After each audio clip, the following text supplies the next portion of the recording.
Dentro de este espacio de teología, volvemos a analizar algunos conceptos propios desde la filosofía. Ahora nos toca poder hablar un poquito sobre qué es la filosofía. Y para ello les propongo que lo hagamos en la clave de tres autores. Primero Iñaki Yarza, en segundo lugar vamos a estar tratando el concepto desde Luc Ferry y por último lo vamos a analizar desde Rafael Gambra. El concepto de filosofía es un concepto que no todos lo tienen en cuenta, que muchos se les pasa y muchas veces hablamos de la filosofía para referirnos a cuestiones de reflexiones en donde terminamos divagando y no hay nada en concreto y nada en conclusión que nos haga llegar a un punto.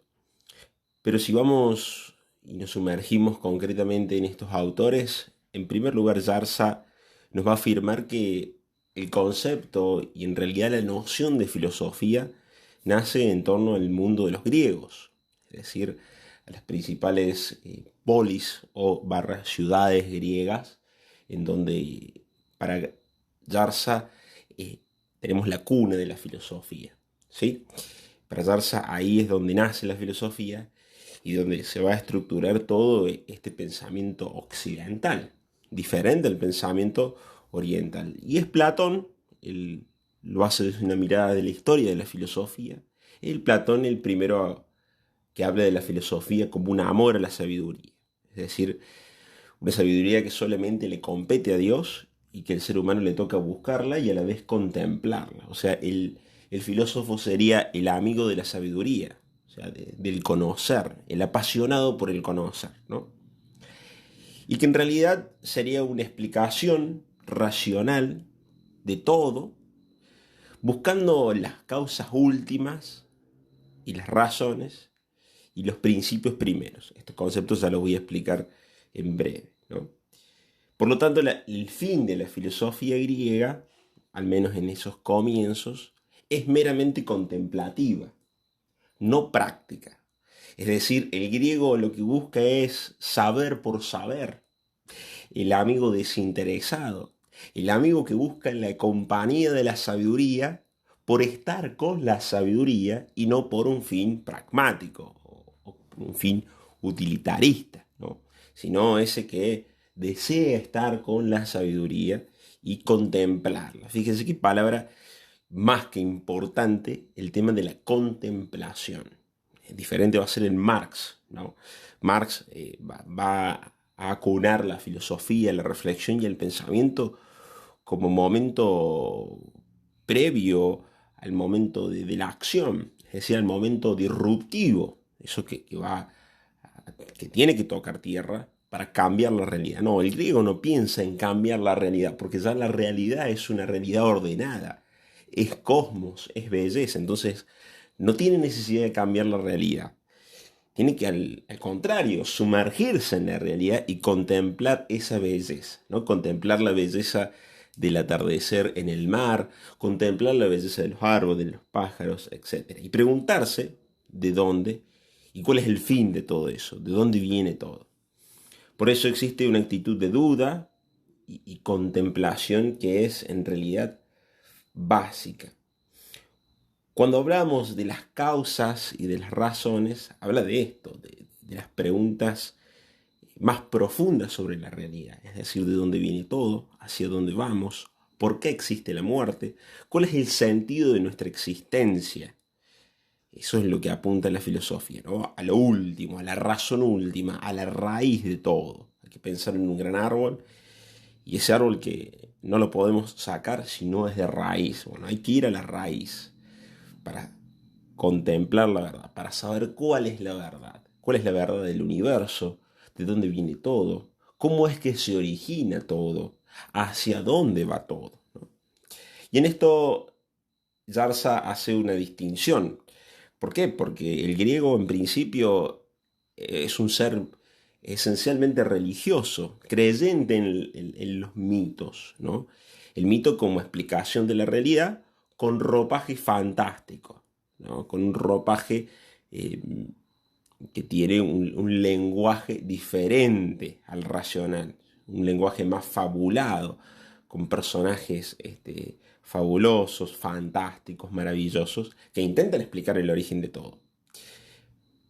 Pero Yarza habla de que el griego en algún punto, o sobre todo algunos griegos, comenzaron a dejar de lado este lenguaje más mítico y a abordar estas preguntas sobre la existencia desde el logos, es decir, desde la inteligencia, desde la ciencia, desde el saber racional. Y ahí cuando nace la filosofía, no como un descarte de la mitología, sino como una, entre comillas, forma distinta de abordar esas preguntas que nadie quería abordar y que se explicaban de esta manera. El autor para esto intenta hacer esta diferencia, pero que en el fondo es una diferencia ambivalente, aparente. ¿Por qué aparente? Porque en sí mismo el mito también tiene algo de logos. Porque para hacer una explicación de la realidad yo necesariamente tengo que formar mitos. Y formar mitos es un proceso intelectual, es un proceso que también requiere pensamiento. Entonces, la cuestión de mito y logo en realidad no son conceptos separados, sino que son conceptos de alguna manera unidos. Ambas sabidurías, la mítica y la teórica, intentan buscar una explicación de la realidad. El mito siempre va a conservar algo de logos, o sea, algo de inteligencia en esto. De tal manera que el autor llega a afirmar que el mito no es una propuesta precientífica, o sea, de lo burdo, de lo que nadie sabe, de lo de antes de lo científico. No, muchas veces el mito se comprende como algo supracientífico, es decir, como esa explicación que va más allá de lo racional y que cuando lo racional agota todo su cometido, o no llega, o no puede ir más allá, aparece el mito como forma maravillosa, como forma estética de buscarle una vuelta a esta explicación. De alguna manera Yarza se inscribe en un punto bien netamente histórico, ¿no?, de la filosofía. En nuestro segundo autor, Rafael Gambra, habla de la filosofía uniendo también un poquito lo de Yarza como aquel amigo de la sabiduría. Y cita a Aristóteles, dice de la siguiente manera: el amigo de la filosofía lo es también de los mitos, porque en el fondo de las cosas está siempre lo maravilloso. Fíjese que es profundo Aristóteles, ¿no? Porque el amigo de la filosofía es también de los mitos. Fíjese, ¿el mito qué es? No, es algo que no es verdadero. No, cuidado, cuidado, porque el mito, porque tenga un ropaje, una cáscara de fábula, eso no significa que en el fondo su mensaje, que su moraleja, no tenga algo de cierto, de verdad, y que nos suponga también tomarlo para nuestra vida. Pensemos en los grandes mitos griegos, ¿no?, que tienen todo un ropaje fabuloso, pero que en el fondo está la verdad, en el fondo está lo maravilloso. Dirá el Principito, lo esencial es invisible a los ojos, ¿no? Y en este intento de explicación de la realidad, está esa inquietud, Gambra coincide con Yarza en esto, está esa inquietud por el saber, ¿no? Este saber tan fundamental, tan necesario, este sed de saber. Y define Gambra la filosofía como ciencia de la totalidad de las cosas por sus causas últimas adquiridas por la luz de la razón. Vamos a ir despacito. En primer lugar, ciencia. Nosotros acá tenemos que sacarnos de la cabeza el concepto de ciencia moderna, cuando digo moderna, de la edad moderna, ¿no?, creado por Kant. Sino que acá a ciencia, o sea, digamos, ¿cuál sería el concepto de Kant sobre ciencia? Dicho de manera muy rápida, todo aquello que tiene una comprobación en la realidad. Es decir, bueno, ahí entramos en todas las ciencias duras y blandas, sobre todo en las ciencias naturales y de partes de las ciencias sociales, ¿no? Tal concepto, de alguna manera, deja la cuerda floja, por ejemplo, a la psicología, ¿no? Algunos, me acuerdo, el año pasado preguntaban, bueno, si la psicología era una ciencia. Claro, porque había elementos que no eran materiales y no se podían comprobar. Ahora, ¿cómo se toma ciencia acá? Ciencia es el conocimiento de las cosas por sus causas. Es decir, ahí ya lo diferenciamos con con el conocimiento vulgar. Es decir, por ejemplo, viene una tormenta. ¿Por qué viene una tormenta? ¿Lo sé por instinto? ¿Lo sé por intuición?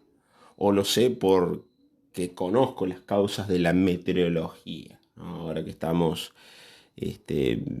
bien empapados de la última película de Franchella, ¿no? Eh, Granizo. Entonces, bueno, a ver, ¿cuál es el conocimiento? Yo conozco por intuición, como uno de los personajes de la película, que adivina el tiempo, o conozco porque estudié y porque sé las causas. Bueno, la ciencia es el conocimiento por las causas, que de alguna manera se presenta como armónico, como ordenado y como sistemático. Pero yo sé el porqué de las cosas, ¿no? Ahora, ¿de qué cosas? Cuando hablamos de la filosofía, de todo. No recortamos nada. Justamente, la filosofía estudia todo, estudia la realidad, toda la realidad en sí. Y a la vez hace un estudio de la realidad como una unidad. Por eso decimos que de la filosofía nacen las demás ciencias. La física, la astronomía, la anatomía, ¿no? Después se van desmembrando. Pero en realidad la madre de la ciencia es la filosofía como unidad en cuanto tal, ¿no? Dijimos que es una ciencia de todo, que trata de todo, por sus causas. Ya dijimos que es un conocimiento por las causas. Pero guarda, por las causas últimas. ¿Qué quiere decir esto? Que es fácil explicar las cosas, o sea, cómo está compuesto, cómo se da el fenómeno natural. Ahora, lo difícil es explicar por qué existen las cosas, cuál es el origen del todo, por qué existe la muerte, cuál es el fin y el sentido de la y de nuestra existencia. Fíjense que ahí estamos yendo al fondo de la cuestión. ¿Cuál es el sentido de mi vida? ¿Cuál es el sentido de la existencia? ¿Por qué existe todo y no la nada? ¿No? Esa frase que van a comprender, ¿no? Es, ¿por qué la nada? O al revés, ¿por qué el todo y no la nada? ¿No? ¿Qué ha hecho que exista todo? Y claro, cuando uno pregunta qué ha hecho que exista todo, instintivamente en la conciencia colectiva salta la palabra Dios, ¿no? Dios es el que ha creado todo, es el que nos acompaña, etc. Pero eso es desde una fe, eso es desde la fe religiosa, ¿no? Por eso Gambra de alguna manera dice ciencia de todo, de la totalidad de las cosas, por sus causas últimas, o sea, no nos quedamos en cómo están compuestas la naturaleza, sino que buscamos la causa última de todo, desde la luz de la razón, es decir, no desde la fe. Por eso siempre hay que hacer esta diferencia. La filosofía, cuando uno hace filosofía, no hacemos teología, ¿no? La teología nosotros razonamos desde algo que ya se nos viene dado, desde la revelación, desde la noción de un Dios que nos crea, que nos acompaña, que nos cuida, que nos ama, ¿no? Y del cual deriva toda misericordia y ternura. Ahora, acá nosotros no tenemos ningún dato revelado. Acá es la razón la que intenta buscar las causas últimas por sí sola, ¿no? Y por último, tenemos a Luc Ferry, francés. Entiendo que actualmente o hace un tiempo trabajaba en el Estado, hace un tiempo puede ser,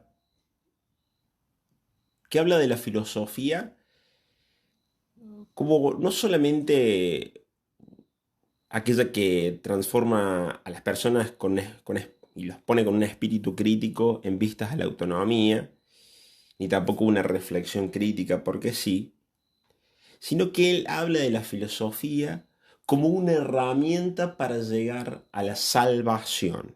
Ya explico esto. ¿Por qué?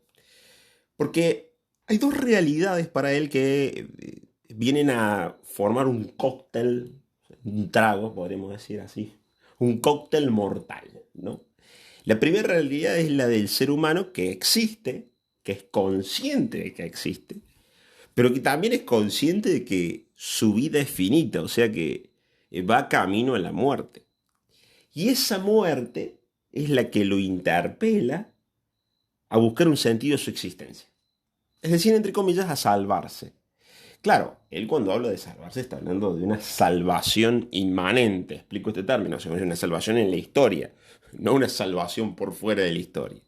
Ferri es ateo, ¿no? Entonces, él habla de buscar una salvación en la historia, que lo podríamos traducir por buscar el sentido en la vida, de la vida, en mi historia personal. Sería más existencialista. De tal manera que Ferri también hace este corte y esta diferencia de la filosofía con respecto a las religiones. O sea, él hace una lectura de que las religiones prometen una salvación futura eh, post-muerte. Pero él dice, no, la filosofía no está enmarcada en el ámbito de la fe, sino que, bueno, nosotros estamos arrojados, es el ser arrojado en el tiempo, dirá Heidegger, un autor de la etapa contemporánea, es el ser arrojado al tiempo, o sea, el ser humano que está frente a la vida y bueno, y no eligió nacer y está acá y tiene que encontrarle un sentido a su existencia, ¿no? Entonces, ahí está el punto en el cual Ferri dice, cuando le encuentra el sentido de la existencia, encuentra la salvación.